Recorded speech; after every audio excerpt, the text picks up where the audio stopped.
नमस्कार दोस्तों। आज हम बात करेंगे ग्लोबलाइजेशन यानी सार्वभौमिकरण के बारे में। यह एक ऐसा प्रोसेस है जिसमें दुनिया के अलग अलग देश एक दूसरे से व्यापार, टेक्नोलॉजी, कल्चर और विचारों के जरिए जुड़ते हैं। आज की दुनिया में आप भारत में बैठकर अमेरिका की कोई फिल्म देख सकते हैं, चीन की बनी मोबाइल इस्तेमाल कर सकते हैं और कोरियन म्यूजिक सुन सकते हैं। यही ग्लोबलाइजेशन है। ग्लोबलाइजेशन की परिभाषा, डेफिनेशन ऑफ ग्लोबलाइजेशन। ग्लोबलाइजेशन का मतलब है दुनिया का आपस में जुड़ना। जब अलग अलग देश आर्थिक मतलब इकोनॉमिक, सामाजिक, सोशल, सांस्कृतिक, कल्चर और राजनीतिक पॉलिटिकल रूप से एक दूसरे से कनेक्ट होते हैं तो इसे ही हम ग्लोबलाइजेशन कहते हैं। यह सिर्फ व्यापार तक सीमित नहीं है बल्कि हमारी रोजमर्रा की जिंदगी पर भी असर डालता है। ग्लोबलाइजेशन की शुरुआत कैसे हुई? History of globalization. अगर हम इतिहास देखें तो ग्लोबलाइजेशन कोई नई चीज नहीं है। पहले भी अलग अलग सभ्यताओं के बीच व्यापार और संस्कृति का आदान प्रदान होता था। सिल्क रूट के जरिए चीन से भारत और यूरोप तक सिल्क मसाले और कई अन्य चीजें भेजी जाती थीं। औद्योगिक क्रांति के बाद ट्रेन, जहाज और बाद में हवाई जहाज ने देशों को और करीब ला दिया। 1991 में भारत में आर्थिक सुधार हुए जिससे भारतीय बाजार विदेशी कंपनियों के लिए खुल गया और भारत ग्लोबलाइजेशन का हिस्सा बन गया। ग्लोबलाइजेशन के कारण, रीजंस फॉर ग्लोबलाइजेशन। आज ग्लोबलाइजेशन इतनी तेजी से क्यों बढ़ रहा है? इसके कुछ मुख्य कारण हैं। इंटरनेट और टेक्नोलॉजी। आज हम दुनिया में कहीं भी बैठे लोगों से जुड़ सकते हैं।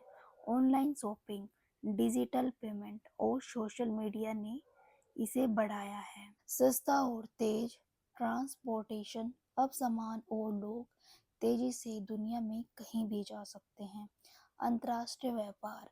देशों के बीच व्यापार को आसान बनाया गया जिससे विदेशी कंपनियां भारत आई और भारतीय कंपनियां विदेश गई। मल्टीनेशनल कंपनियां, MNCs। ये कंपनियां दुनिया के हर कोने में अपने प्रोडक्ट्स और सेवाएं देती हैं। उदाहरण के लिए एप्पल, मैकडॉनल्ड्स, अमेज़न। ग्लोबलाइजेशन के फायदे। Advantage of globalisation. ग्लोबलाइजेशन से हमें बहुत फायदे हुए हैं, जैसे नए अवसर। दुनिया में कहीं भी नौकरी और बिजनेस के मौके बढ़ गए हैं। सस्ते और अच्छे प्रोडक्ट्स। कंपनियों में कंपटीशन बढ़ने से हमें सस्ती और अच्छी क्वालिटी की चीज़ें मिलती हैं। तकनीकी और ज्ञान का विस्तार। अब हम दुनिया में कहीं से भी कुछ भी सीख सकते हैं। यूट्यूब, गूगल जैसी चीज़ें ग्लोबलाइजेशन की ही देन है। संस्कृतियों का मेल। अब हम विदेशी फूड, म्यूजिक, मूवीज और ट्रेंड्स को अपनाते हैं, जैसे K-pop, fast food culture, Hollywood movies. Globalization के नुकसान। हालांकि ग्लोबलाइजेशन के कुछ नुकसान भी हैं। स्थानीय उद्योगों को नुकसान। छोटे भारतीय व्यापारियों और किसानों को बड़ी विदेशी कंपनियों से नुकसान हो सकता है।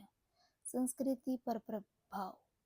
विदेशी प्रभाव के कारण कई बार हमारी पारंपरिक संस्कृति कमजोर हो जाती है। नौकरियों पर असर।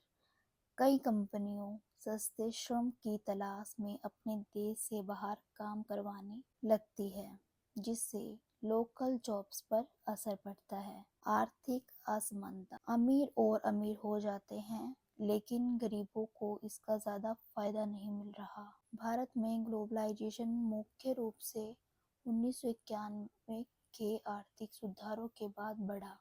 सरकार ने विदेशी कंपनियों को भारत में निवेश करने की अनुमति दी।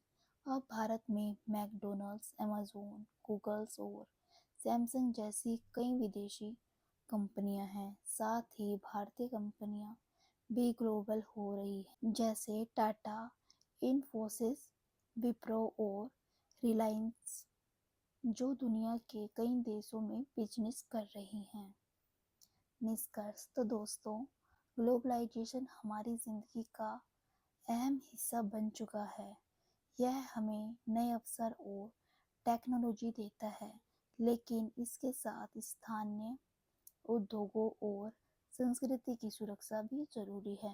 अगर हम ग्लोबलाइजेशन का सही फायदा उठाए और इसके नुकसान को बैलेंस करें, तो यह हमारे लिए बहुत फायदेमंद साबित हो सकता है। अगर आपको ये वीडियो पसंद आया तो लाइक करें, अपने दोस्तों के साथ शेयर करें और ऐसे ही ज्ञानवर्धक वीडियोस के लिए चैनल को सब्सक्राइब करें। कमेंट में बताएंगे ग्लोबलाइजेशन का सबसे बड़ा फायदा और सबसे बड़ा नुकसान क्या है।